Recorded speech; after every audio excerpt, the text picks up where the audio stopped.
entrepreneurship. So easy potties, you have to be very careful easy potties.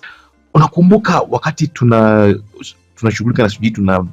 create hizi vitu nini like kwenye Raspberry nini, you know nigga, remember what I told you nigga, you know I told you, you know, fuck, I used an example of that light, you know, hiyo mfano wa you see your light but switch ya light nigga, you know, like for example nikwambia kuna switch zingine fuck nigga, switch zingine ukiweka hivi on tai inafanya yani fuck nigga, switch okay switch ikiwa off switch, you know, ina maana bulb itakuwa, lakini ukiweka on, you know, itafanya nini nigga, you know what I'm talking about nigga, either switch, kuna switch zingine either unabonyeza hapa ina on, either unabonyeza off, that means either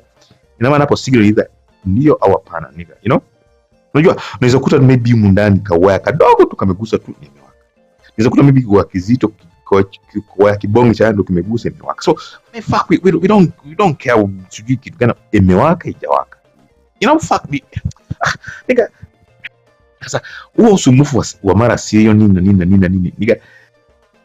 nikikweta hiyo mfano wa sema Mombasa, tuko na harusi yetu Mombasa, you know, tuko na mchango wa harusi. Sasa kuna watu wawili wote wana uwezo, wote wana uwezo like 50, wote wanakubaliana maybe mimi nitaita 50 na ita 50, you know. Sasa maana